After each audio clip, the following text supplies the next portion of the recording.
Peace world, what's good? It's Wyking. Once again, we're here at Africatown Media Studios, here at the Black Dot Underground. And today, like every day, we have a special guest. Today's special guest is definitely one of our best and brightest that has moved out into the world and making her mark. Seattle native, Central District native, that is. Garfield High School alum, Harvard alum, NYU Stern alum, and currently president of Red Table Talk Enterprises, a company owned by Westbrook Inc., the media and entertainment company founded by Will and Jada, or Jada and Will, however we should properly say that. But prior to joining Red Table Talk, Kibi was the VP and Business Development Manager at Broadway Federal Bank, the largest black-owned bank on the West Coast, an Emmy Award-winning producer, and many other accolades, you know. But we are gonna, you know, we're so glad to have you here today. You forgot the most important thing, like classmate to Wyking, sophomore year, Black History class, the best ever. Hey. Shout out. And to Mr. Davis. Yeah, shout out to Mr. Gary Davis. Absolutely. And Jamo, you know. And now look, you out here making Black history. So I know he should be proud too. I hope so. Putting some pages in the history books, you know. We're proud of you. So welcome. Thank you. I'm excited to be here. Yeah, we're glad to hear you. So I mean, we could start a lot of places. I mean, you've had a very interesting journey since leaving the CD. Yeah. The CD has had an interesting journey since I left, too. I don't recognize it anymore. Yeah. A lot of change. I mean, you've been through Ivy League. You've been through banking, media, entertainment, advising mayors, traveling, living all over the world, you know, getting Emmys. Yes. Tell us a little bit about this journey, you know? And it's like... Yeah. It seemed like maybe we might still be at the tip of an iceberg. I mean, from just looking at what's on the horizon. Yeah, so. No, I think listen. I firmly believe that we are at the tip of the iceberg. I think 2020, we're moving into a new decade. Yes, there's so much on the horizon. But you know, at my core, I always say this: I'm a 206 kid at heart. Mm-hmm. Seattle, born and bred. Yeah. I was raised by the city, and I think the values and the I don't know, this sense of community that Seattle has instilled in me has been, I think, a through line throughout all of the stuff that I've done over the course of, I guess, the past 20 years or so. But yeah, no, I mean, you know, I like I said, went to Garfield, born and raised, you know, born in Seattle, raised by a single mother, you know, shout out to Kibi Anderson. Who I think I need to talk to. Like I was saying before, I read the bio and said I need to talk to D because she had the blueprint, you know, and so she did. Well, she had the blueprint and she had a lot of prayers, and I know I had angels with me everywhere I went. But you know, I was always a curious kid. You know, I was an only child. I was, like I said, raised by a single mother. I was a latchkey kid, so I spent a lot of time by myself, and I did a lot of. You know, in that time by myself, I read a lot, you know, I did a lot of watching television and watching movies. And I think that began to just kind of color my idea of what was possible in the world. Okay. My mom also, as a kid, exposed me. My mom was a local political activist. She ran for public office on several occasions, you know, worked with many community leaders, you know, as a kid. So I was with her in a lot of those rooms. And I think there was also just this understanding of the collective nature of like our interconnectedness. So as a kid, she hosted people from other countries and they would come to our house for brunch and I would see people who were talking other languages and all that kind of stuff. So again, I think there was always just this like curiosity of like what else is out there. And I was pretty fearless as a kid, I think. I don't know if I'm fearless now, but as a kid I was. And so I always just took advantage of opportunities. Yeah. And I think that's what has kind of driven me to kind of do the things that I've done. So like I said, I graduated from Garfield early. I moved to Singapore at the age of 17, and I went to an international school there. We're just going to breeze over that. Yeah. You just went to 17, I just moved to Singapore. You couldn't even buy cigarettes, anything, and you just went to another country. I just went to another country. Yeah, it's interesting because people always ask me, like, how the hell did you choose Singapore? And here's the funny story, because my mom always teases me. Because like I said, I found out about this program because I'd done this like other summer program and like they probably got my name from an email or a mailing list. There was an email back then. And I got something in the mail and I met this young lady when I was in DC doing a leadership program who was from Singapore. And I always say that there's two things that kind of drive me. One is like my stomach, because I love food. And the other one is people. And she was so interesting. And she used to tell me all the amazing food that was in Singapore.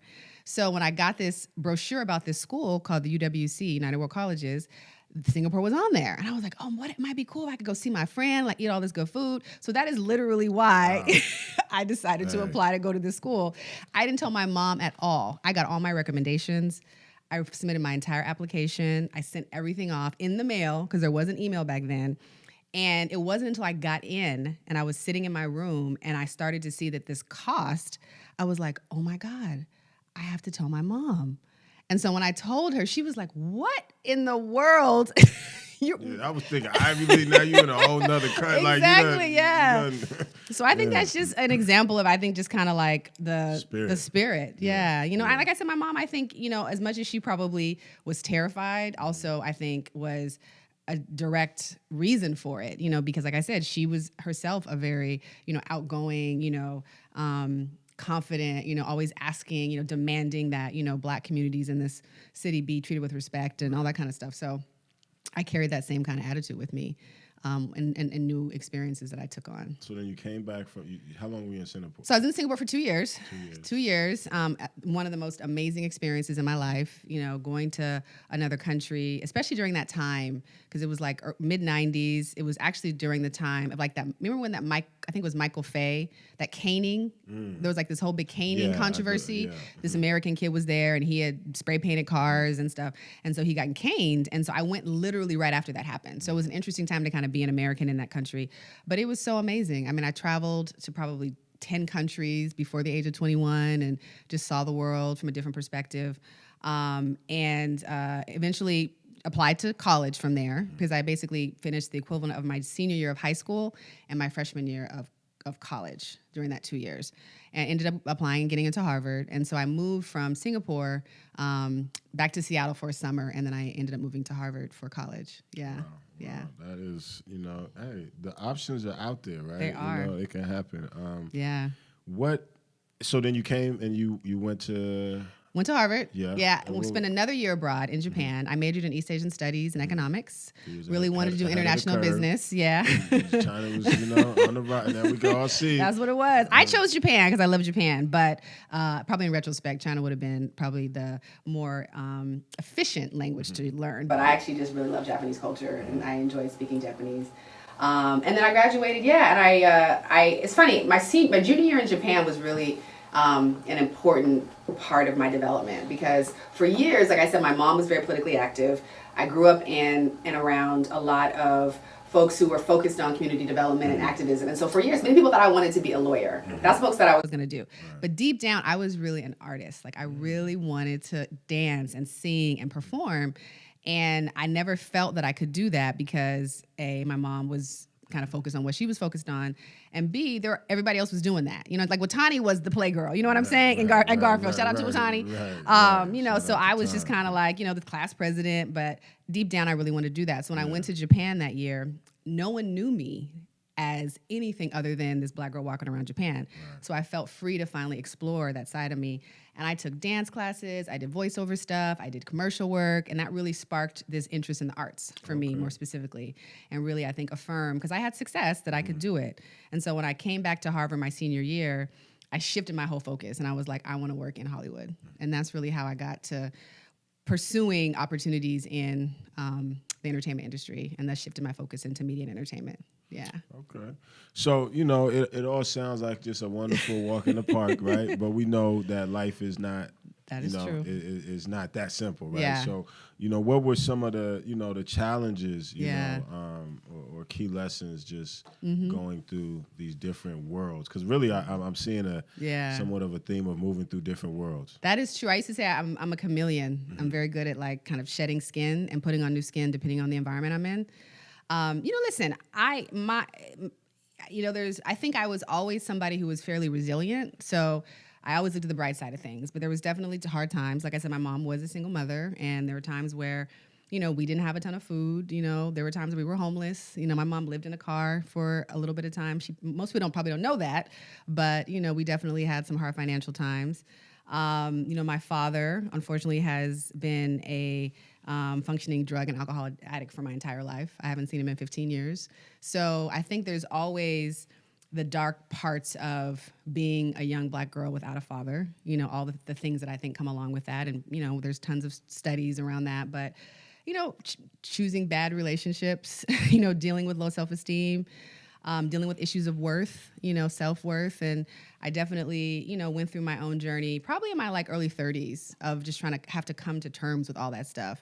I've battled mental health in my family. My father has mental health issues. So dealing with issues around depression. And again, how do you sort of navigate this dynamic of being seen by many as this rock star? You know what I mean? And, to your point, I definitely have had, I think, this image of sort of she's doing it. We go to our yearbook, most likely to succeed. Exactly. Full page, totally. Yeah. Kibi Anderson, right? Yeah, definitely. But the reality is, I was afraid to make mistakes. You know what I'm saying? You're afraid to not be that perfect. It's so, the things, just through our conversation offline and now online, the things that you're saying are just so right on time. My post today for Instagram, just of inspiration, was anyone that's successful has way more failures than they do successes. That's how you get it right. So we gotta, the fear of failure is oftentimes the main thing that keeps obstacle. You. It is, yeah. And so just to keep that in mind. Absolutely, yeah.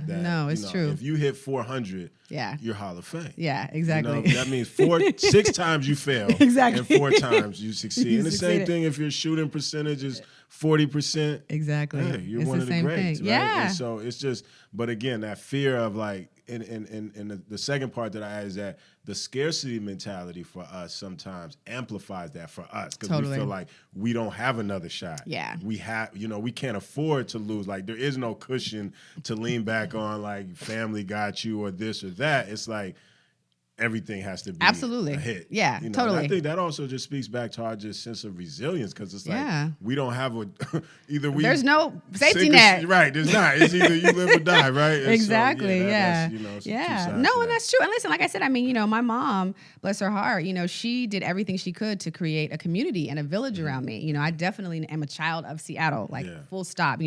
My church, Mount Zion Baptist Church, my pastor, Reverend Samuel Barry McKinney, rest in peace, his wife, Louise McKinney, they were integral in helping me do some of the things that I did. I went to Singapore because they took a collection plate, around at one of our services to help pay for my plane ticket, that kind of thing. So for me, there was this collective, I want to say pressure, but just a desire to do well so I could come back and give back and say thank you to the people who invested in me. And so I think there was a period where, like I said, I made mistakes and I was like, oh my God, what am I doing?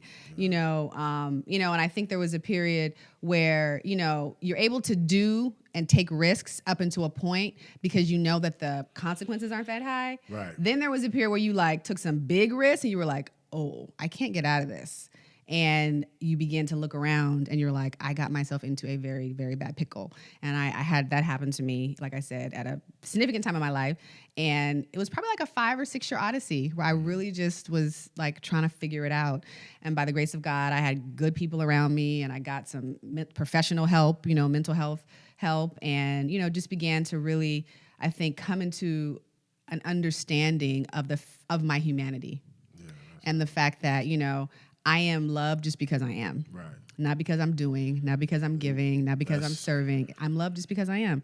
I'm a child of God. And really leaning into that, I think, is what has helped me ultimately get to a really, really good place and a very confident place. Yeah. Mental health is and just wellness, obviously mental health is kind of the root of Completely. everything, and so it's the first event of 2020 we're having is a health and wellness meetup. That's we're trying to pull together the all-star healing team because it's really we've dealt with and continue to deal with a lot of different types of traumas, you know what I mean? And intergenerational traumas. Right, yeah, exactly. Yeah. We never had it. Our ancestors, our grandparents, they didn't get a chance to sit on it, after slavery. Yeah. Just sit on the couch and be Master beat me today. Can we talk about that? All kind of, we can't even really conceive the horrors that they went through. And it's then true. how that was transmitted because if they didn't really know how to deconstruct it, so that's definitely something we have to continue to deal with. Well, I applaud you. Thank you. I'm glad to hear that. Yeah. I was just thinking today, like, man, does anybody else wonder, like how crazy am I really though? Like, but that's the thing, we all are. Yeah, that's what I'm saying. Like, how crazy am I? You know what I mean? Like, I was wondering. I think that's why some of us don't want to go because we don't want to know. Well, we got to find each other. You're totally you're done. It's true. But I always say it's, there's a fine line between brilliance and craziness. You know what I'm saying? Because you kind of got to be a little crazy to sort of do things that are going to be innovative, do things that are going to change the world. But you got to also walk that line. I'm definitely thinking about some of the decisions. Because it's like rational and like who that's against. That's you're right, but you have to. But so I mean, I was gonna say 18-year-old Kibi, but hindsight is 2020. Yes. We all have our job. We have to go. I mean, there is no life without the hills and the valleys. Yeah, absolutely. You know what I mean? But looking back, what would be some words, of wisdom to 17-year-old Kibi leaving out into the world? Go into the world. A little thing on her back, Here's the thing. I would say life is long. Mm-hmm. I think that, like I said, I left home at 17, graduated from college at like 23, bought my first property at 26, my second property at 29, produced my first movie before the age of 30. I did a lot at a very young age. And I kind of woke up one day and literally was like, what do I do next? Like, I don't know what the next thing is because I had put all of these, this weight on like accomplishing all this stuff. And when I did it, it was like, oh my, okay, well, what do I do next? Like, who am I now? Like, what do I do? And so the lesson I would say is pace yourself. You know what I'm saying? And not that you don't want to be consistent and push and move forward, but life is long. You have a long life, and I think about me being at the stage in my life now, and to your point before, like, I feel like I'm just getting started. Like, there's so much more that I want to do. But I think the pressure that I put on myself to have to like do all of this stuff by a certain time is what caused me to have some of the challenges. And if I had just been patient with myself, one of the mantras that I always tell myself now is be gentle with yourself, Kibi. Be gentle with yourself. So that's another thing I would say, because I think I was always hardest on myself. Whenever I made a mistakes that like everybody makes. Right. It was like 10 times worse for me because it was like, no, you're Kibi. You're not supposed to make this mistake. You're smart. You went to Harvard. You did this. And it's like, no, you're just like everybody else. Life is life. Yeah, right? Exactly. Yeah, so those are two big things I would say. The marathon continues. The marathon continues. Shout out to Nipsey. So you gave us a little insight into how you got into the entertainment world, right? And so what was it kind of like, entering into media entertainment? Yeah. Listen, I'll say this. So one of the things that I think was unique about my experience is out of college, I actually ended up taking a traditional job. So my mom was actually battling breast cancer my senior year of college. And I had intended to go to LA and work in Hollywood, but because she was sick, I didn't want to risk not having a stable financial situation. So I started off as a consultant working for a company called the Monitor Group. And I was basically doing like high-level strategy consulting for like C-suite executives, so helping them think through business problems. And I'll be honest, that was probably one of the best experiences that I could have done. This was fresh out of college, like right out of college. I moved to Santa Monica, California, and was working for them but it gave me a framework of how to think about business problems. And I appreciate so much that experience because it has allowed me to, I think, do all of the other things that I have done. And I think allow me to be able to be kind of ambidextrous or almost bilingual when it comes to talking the language of business and talking the language of art. And I think that's been one of my superpowers, honestly, throughout my career. Like I navigate those worlds very well. So I did that for a year and a half, got laid off because the economy went down. And that's when I decided to move into the entertainment industry. And I started like everybody else. I literally was like, who do I know in LA that has any sort of connections? Because actually were you like a gopher? I literally started off as an assistant. I went from making a lot of money. In the industry, when they say gopher, they mean getting coffee. Go for it. Yeah, go for it. Go fetch it. Go basically, for donuts, right? That is it. Yeah. No, I started off as an assistant. I went from making a nice salary to $500 a week, and I had to scale back my life. And I started working for a gentleman working on a movie called Deliver Us from Eva. Shout out to Gary Hardwick, who's my first boss.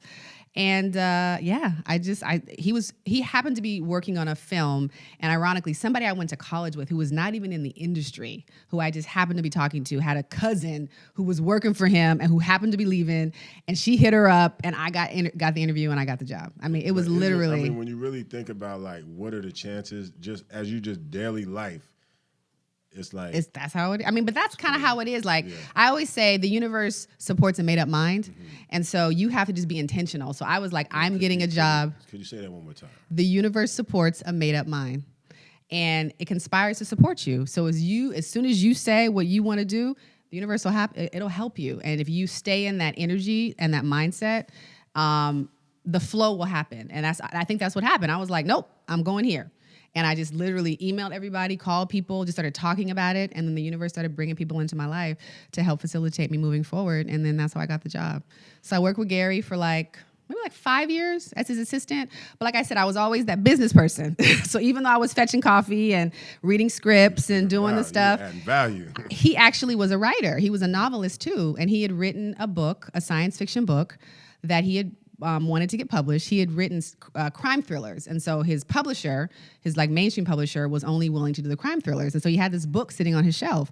And I was like, well, let me read that book, because I was reading everything of his. And I read it, and I was like, this is a really good book, Gary. Like, what are you doing with it? He was like, nothing, because they don't want to publish it. And I said, well, have you ever thought of self-publishing? And he was like, what is self-publishing? So as a consultant, I put my little deck together and talk about the industry and tell him the upside and the potential money to be made. And he was like, okay, and how much I got? I said, just increase my salary, a couple $100 a week, and I'll publish it for you. And we co-started a book publishing company called Hard Books, and I helped him publish that book over the course of the next year. And we eventually got into Barnes & Nobles across the country. We did a 10-city book tour. He sold about 10,000 copies, which at that time was a lot to self-publish on your own. And I think it really started me on my journey because he saw what I could do, and I eventually became his producing partner. And so he and I started producing projects together. So I was promoted from assistant to producer, and then I started my own production company, Kibi Entertainment, and I spent about the next 7 years producing short form, long form, digital content, all that kind of stuff. Wow. And so currently today, you are president of Red Table Talk. Yes. Which is blown up. Yeah. I mean, it's having an impact. I mean, I think it's one of those influencer platforms now, right? Can you talk about where, how, what? Absolutely. That's another one of those situations where, universe supports a made up mind. I mean, I happen to be in LA, and one of my business school classmates who was actually working with a family, helping to run their family office on the investment side, we just grabbed coffee. He's a friend, and I was in town, and I wanted to see him. And over the course of our conversation, he was like, hey, have you ever thought about coming back to LA and what's going on? Because at the time I was running digital strategy and business development at Bloomberg Media. So I was basically building digital businesses at the time. And so he was like, we're actually doing some interesting things over here. It might be interesting for you to talk to some people. And so I ended up having a conversation with a gentleman who was helping to put the whole idea together. And then more conversations. Then Red Table Talk came out, actually. So the show started in May of 2017, I think, or 17. And I was a fan. I was like, yo, this is it. I am so into this. I was watching it in my bed, checking it out. And then I think when it began to hit so much, the collective leadership on the Smith side began to realize, okay, there's something here. When we say Smith, we are talking about Jada and Will, and the family, so people know. And the family, and they the all family. Got their they're family absolutely, they're all doing things. People got different perspectives. Yeah, and so the idea was, why don't we bring some business chops in here to really think about turning this into something more than just a show, and actually think about how we could really turn this into a global brand. And so I was like, well, I'm down with that. I like that idea. And so we just began to talk more and more and more. And then before you know it, we were talking about an offer and me moving back to LA. Wow. That's so how it happened. What has it been like so far? It's been amazing. I mean, listen, like I said, it's funny. I always tell the story.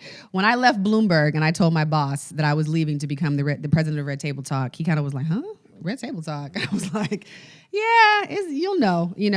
Then, I don't know for how many of you guys saw our Jordan Woods episode, the one kind of about the Kardashian and whether or not she ended up being with, the Courtney's ex, blah, blah, blah. A lot of stuff. But anytime you get Kardashians it's gonna happen, but it always makes money. And so that was probably like our highest viewed show, like 30 million views. Wow. The New York Times is picking it up. Major publications were talking about it.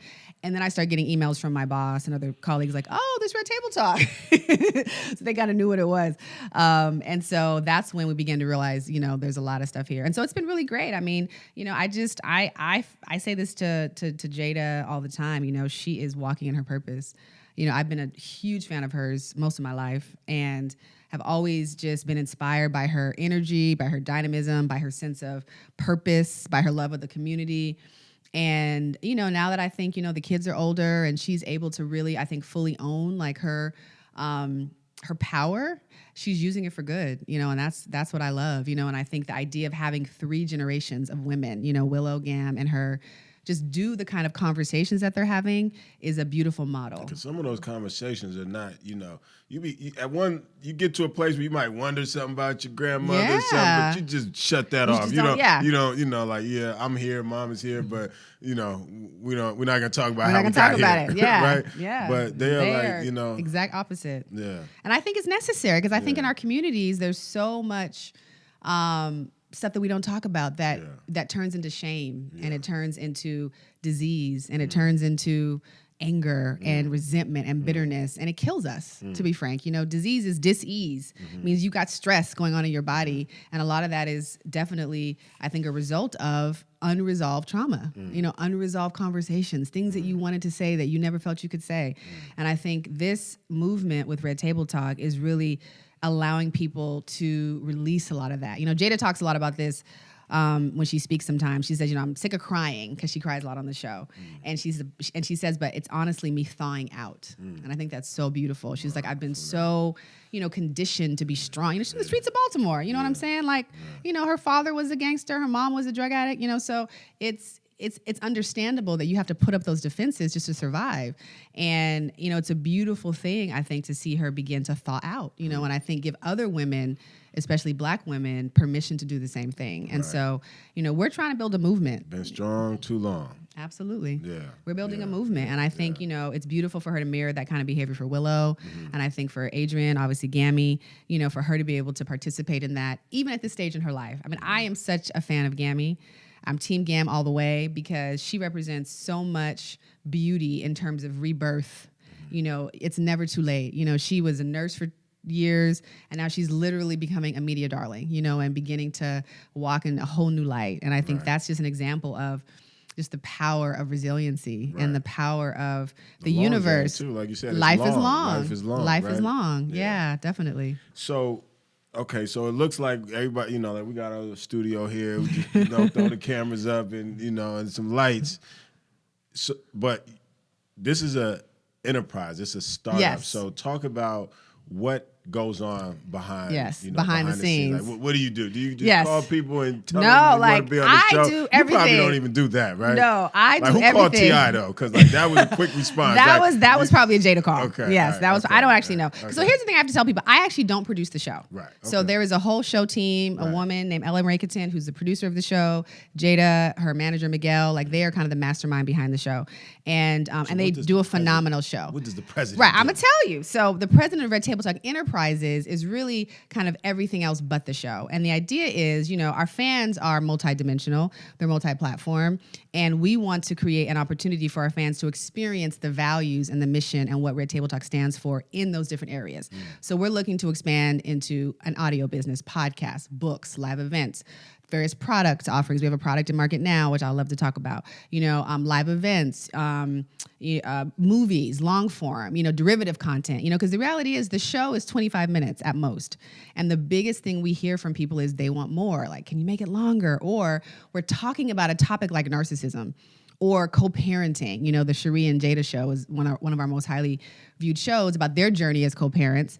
And folks are always asking about the how. It's like, I see the what. Now, how do I do it? Right. How do I get better? How do I talk to my narcissist boyfriend? How do I learn how to co-parent better with my husband's ex-wife? And so I'm in the how business. I am literally in the business of creating tools and opportunities for people to do the work, to go on their journey. Yeah, and whether that's like listening to a podcast or coming to a live event and being around other like-minded people who can encourage you and allow you to cry and be able to have those vulnerable, safe spaces. That's what it's about. And so we're looking to build a business. I mean, we're looking to build a $1 million business over time, but with the values around helping people go on their journey and helping people really heal and ultimately get to a place where they can live their best lives. That's what the family's all about. Will talks about this a lot. He's like, I want to be an agent for change for good with this part of my life, with the platform I've been given, right. With the blessings he's had, with his ability to connect, and I think the entire family has that same ethos, and that's what Red Table Talk is about right now. And that's what Red Table Enterprises is about. So, okay. I have 3 people on my staff. Okay. So I do everything from, set strategy, do budgets, talk to my CFO and figure out all that stuff to like literally answering customer service emails about when is my game going to ship out. Literally. Game? Yes. So we have a game in market. It's our first partnership for Red Table Talk, and it's in partnership with this game called We're Not Really Strangers. And it's a phenomenal card game. I don't know if folks have played like Black Card Revoked or Cards Against Humanity, but it's a card game that's really focused on allowing you to go deeper with people. And it has questions that are really thought-provoking and engaging. And again, the table is all about having intimate conversations, having tough conversations. So this game is like a kind of less risky way to broach those kind of things, and ideally have a really nice connection. And so we partner with them to create an expansion pack called the Inner Circle Expansion Pack. And this came out about because Willow, ironically, used to always say to her mom and Gam, like, I know you as my mother, I know you as my grandmother, but I don't know you as Jada or as Adrian. Like, what were you like before I met you?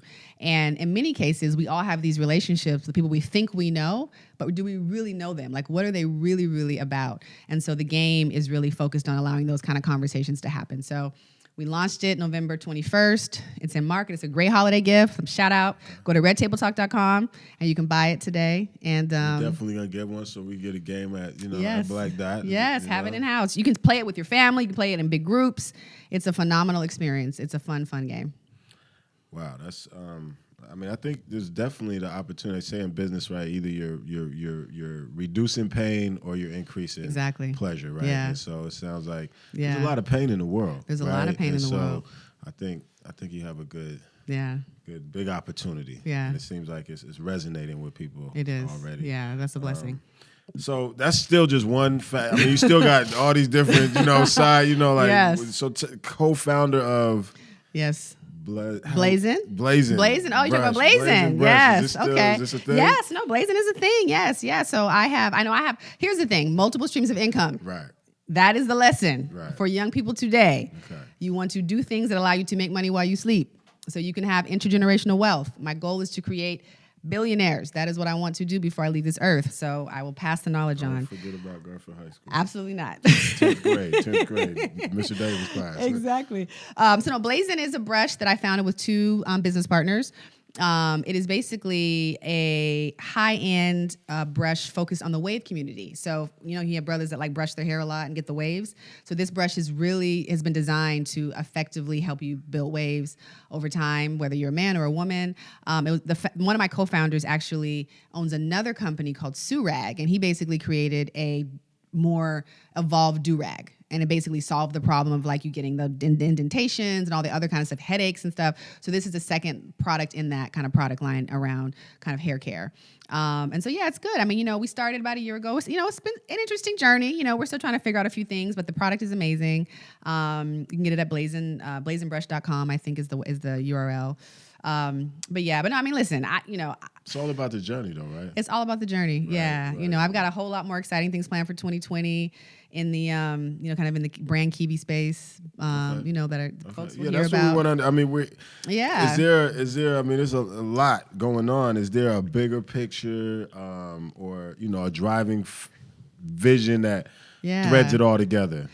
For me, Wyking, I have always loved seeing people win. Like that gives me so much joy. I love cheering my friends on. I love seeing people achieve their goals. And so even when I think about like Red Table Talk, like I am excited about people being able to go on their journey and get to the other side. You know what I'm saying? And be amazing, you know, be that amazing mother, be that amazing daughter.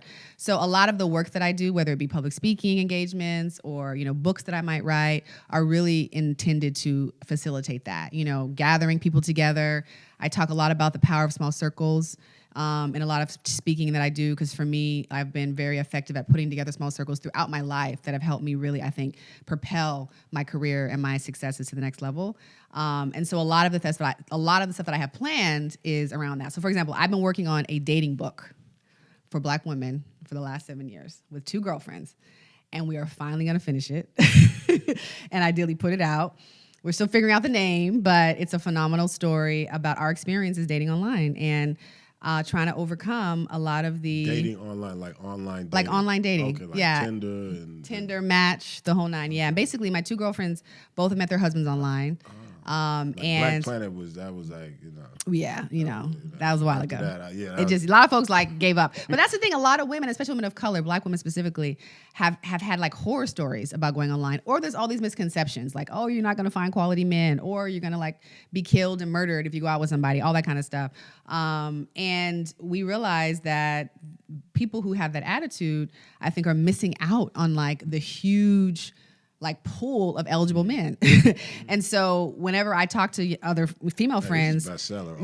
Already, listen, I hope especially in Seattle, it's gonna come. it's gonna be a full house. Definitely, yeah. They had an article in the Seattle Times years ago that said, if you are a Black woman moving to Seattle, bring your own black man. Yeah, I've heard that.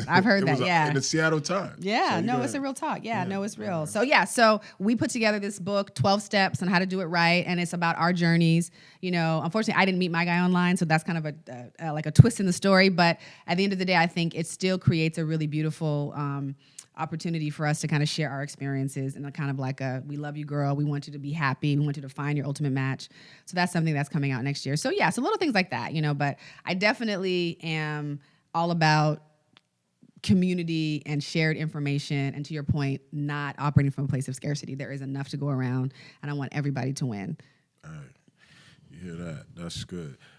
So you've had this backseat, you know, in the entertainment media industry. You know, Black culture, Black people have been a driving force in culture, entertainment, trends, etc. But I mean, we've had Oprah. Now we see Tyler Perry. I mean, are you seeing that we are getting into the position where we really have the equity and the power around what our culture is I think it's happening. The value that it's creating. Yeah, I think it's happening. You know, listen, I mean, we are in a renaissance when it comes to the celebration of Black culture. You know, you have, you know, artists and creators like Ava DuVernay, you know, Lena Waithe, you know, Issa Rae, I think are, you know, Tyler, obviously, you know, what the Smiths are creating, you know, with their media company.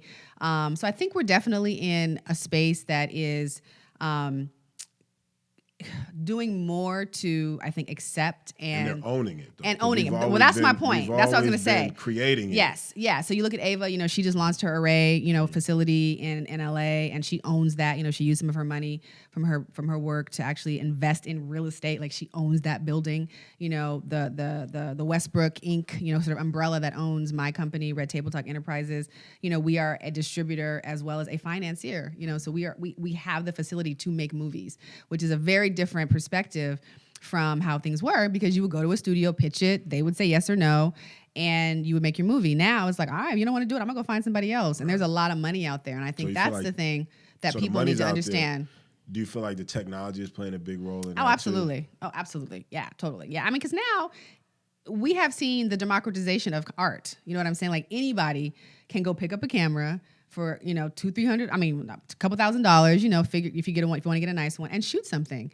You know, my partner, you know, his first movie, I think he shot for like $40,000 or something, and he got into Sundance, and he was able to use that to turn it into a whole business that he has been running for the past, you know, 10 years, that has put his kids through college and helped him, you know, buy property and all that kind of stuff. And it's all about ownership, you know, and he decided he didn't want to work within the same traditional Hollywood pathways. He was like, I want to own, you know, so he can can do one for them and I can do one for me.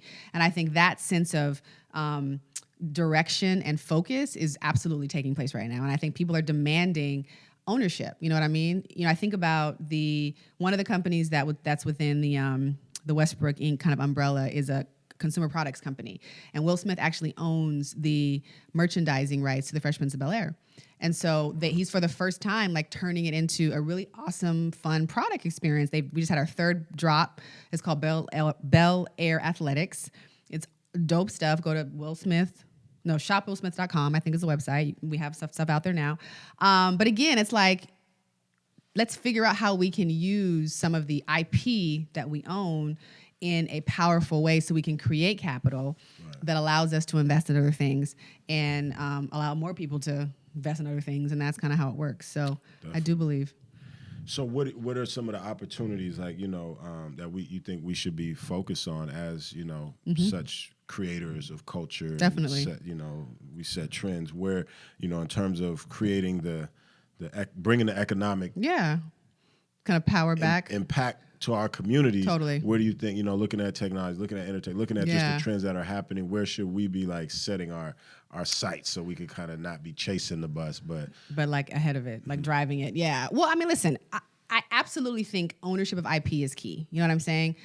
If you own the IP, you own the ability to exploit in the best way. You mean intellectual property. So that's whatever your ideas are. You know what I'm saying? Because at the end of the day, it's all about good ideas. Content is king still. It's never going to go away. So for somebody in the media business, when I think about where power flows from, if you can come up with really amazing ideas, keep ownership of it. Don't sell it. And ideally, and this is the other point I was going to make, there is a lot of money out there.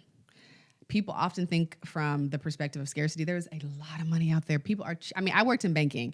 And so you begin to really understand there's so much excess cash chasing places to put. Yeah. And the current interest rates and savings accounts are like 1%. Like that's not a lot of money right now. Mm-hmm. So people are looking for ways to actually get returns on their capital. So the other point I would make in terms of people getting insight and places to play is just to really understand how capital flow works and to understand how you approach things like creating value. You know what I mean? Like how do you actually show how your IP can actually go and can be turned into value? Whether that means you own the end consumer, you know what I mean? Like one of the big things I think that is exciting about Red Table Talk and what I'm doing is about owning the end consumer, because we are literally in combat from the point of view of like, I'm trying to get an email address, a credit card, you know, somebody to sign up and say, yes, I want to be a part of this movement because it allows me to create recurring revenue over time.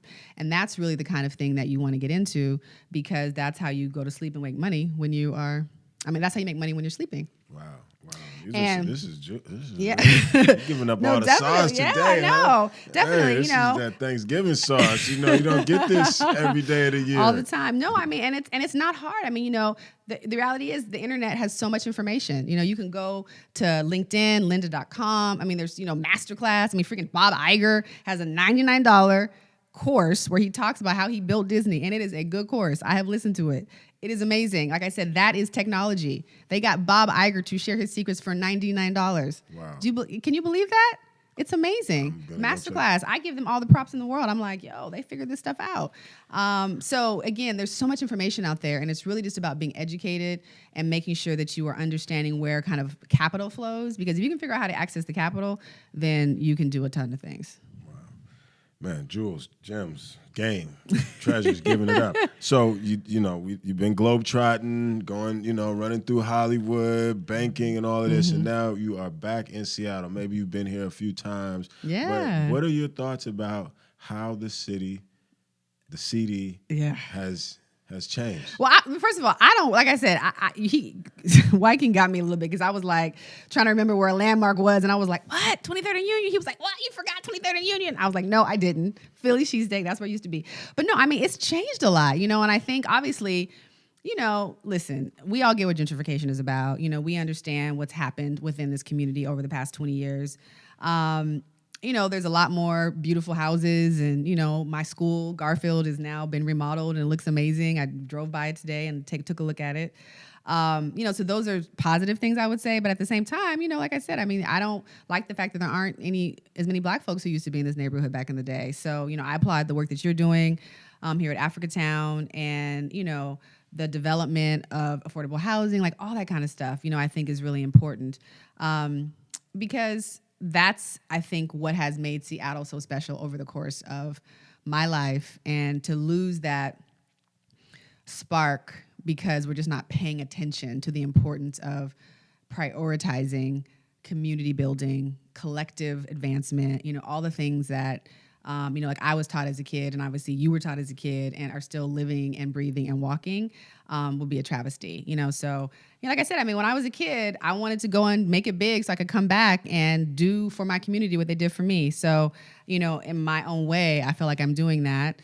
Not completely there yet, but hopefully, I'll get to that point where I can, write big checks or do something amazing for people in this community. You're giving out some big game right now. I'm sure, I hope some people are picking up what you're laying down here. So do you think it's important for, Black people to really have spaces where they can, where we can, connect to, Yes. because this is a national issue, right? This is happening in Black communities all over the country. I know LA, everywhere. I know they're having some fights over Lamert Park. Absolutely, and stuff like that. So do you think it's important? Yes. Yes. Full stop. Period. Yes. Listen, I think that's why the Red Table is so powerful, because in many ways, 85% of our audience is Black women, you know what I mean? So, and I think they feel a sense of community and a sense of home because of the way that I think Jada and Willow and Gammy kind of show up.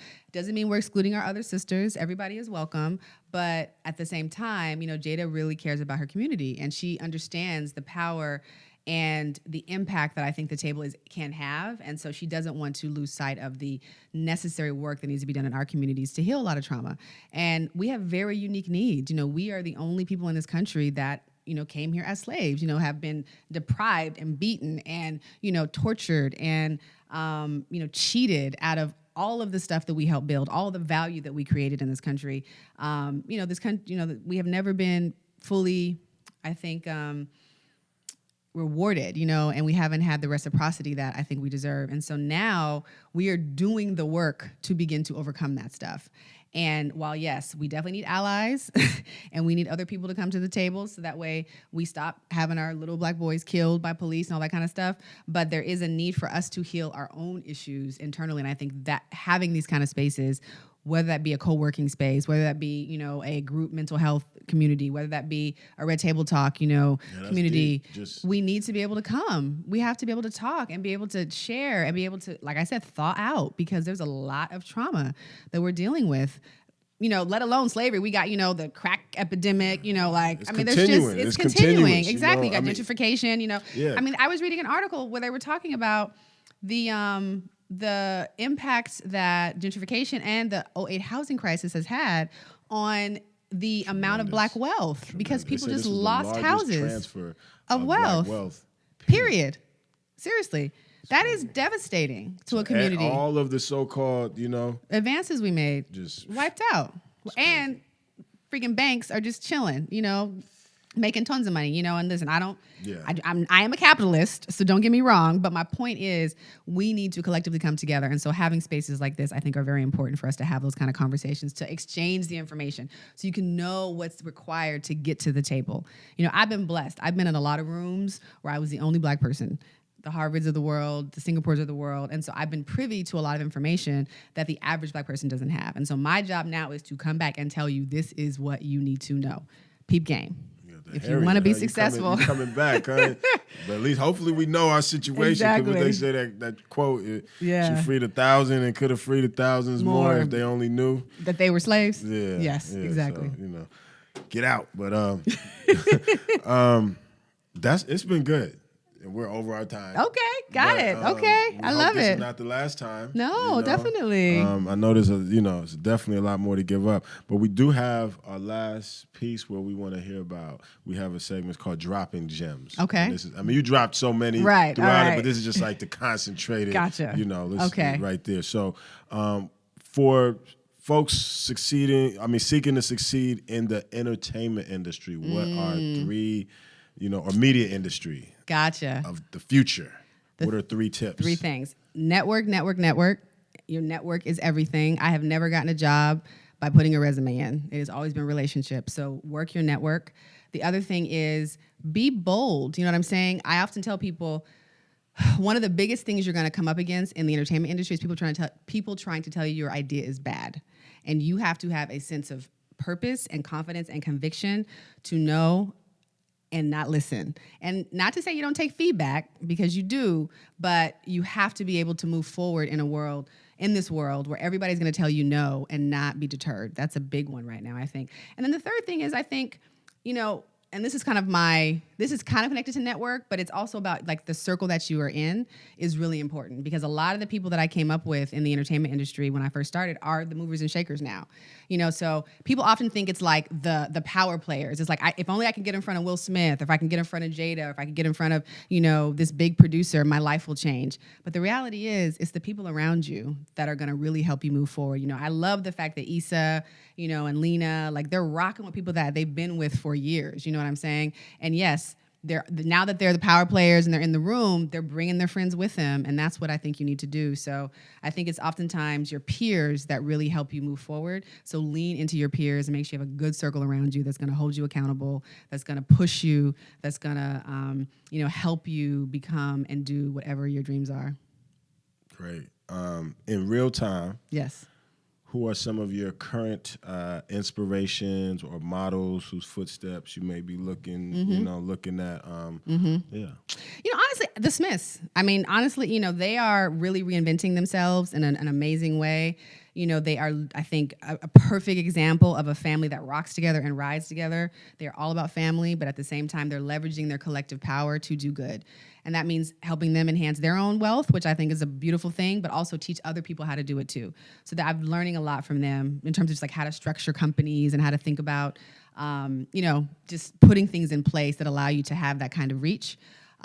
Melody Hobson, people don't talk about her a lot, but I'm a huge fan. She is, the president of Ariel Capital, one of the first Black women to be the president of a major investment firm. She's married to George Lucas. She got married later in life, had a kid later in life. I am in that same space, and so I'm just really intrigued by her journey. She has a picture in her office that reminds her every day of the fact that she came from slaves. And I think it's important for us to always have that perspective. It keeps her grounded, because she still gets mistaken to be the help sometimes, even when she's in board meetings, and she's the most powerful one in the room. So those are two people. I would say, who else am I really excited about now? My mother. My mom. She is living her best life, and I'm so happy for her. She's retired and she's playing golf, and, she's gone on her own journey. She's had a huge arc of her life. And I'm just happy that she is finally able to just relax, and I can give her what I can give her to help her life be better. But, Miss D. Anderson did a lot to help create the person that is sitting in this chair, and I love her immensely, and I cannot thank her enough. Wonderful. Any good podcasts, blogs, YouTube channels that help keep you on your toes? So here's the thing. I have just finished Malcolm Gladwell's book, his most recent one, which is called Talking to Strangers. It is one of the best books he's ever written. I say go get it. Please read it. The audiobook is even better. I'm telling everybody about this book because I just love it. I don't know how many people read Gladwell, but it's his first time really leaning into this idea of like our inability to communicate, which is really what has led to some of the more tragic events around police brutality. So like Sandra Bland's murder and other things kind of bookend this story where he's really trying to showcase that it's our inability to communicate that is causing this kind of tragedy. So we have to figure out how to do this so we can stop the genocide that's happening in our country. That's one. I'm a huge fan of a podcast called Masters of Scale, which is done by Reed. He's like the former founder of LinkedIn, but he does this really great podcast basically talking about the scaling of a business. I think a lot of people talk about the early stages, but it's the scaling of a business that really is where people get tripped up. And so he gives a lot. He brings on, tons of CEOs of companies to give you insight into how they did it. How do you balance some of those questions? So that's a big one that I like. And then The Daily, I listen to every morning. The New York Times, my favorite podcast. And then NPR, First Edition, just to get my news in the morning. So those are two staples that I just love. Wow, this has been a good one. Yeah. I'm happy to be here, definitely. We're happy to have you. We're at the end of our time, but how can the people follow, Yeah. stay in tune, get products? Absolutely. Let the people know. Yes, let the people know. All right. So if you want to stay connected to me, I am literally everywhere. Kibi Anderson. Instagram, Facebook, Twitter at Kibi Anderson, KIBIANDERSON. You can follow me, like me, all of the above. Please go to our redtabletalk.com website and you can find information out about the show. You can buy the game, the Winners and Red Table Talk expansion pack bundle. Please do that. It's a phenomenal holiday gift. It will change your life. I promise. It's like having your own little Red Table Talk with you everywhere you go. And otherwise, I would say, just, I don't know, stay connected. Yeah, that's it. That's me right now. All right. So that's a wrap, y'all. You know how we do about this time. Tap in, don't tap out. Peace.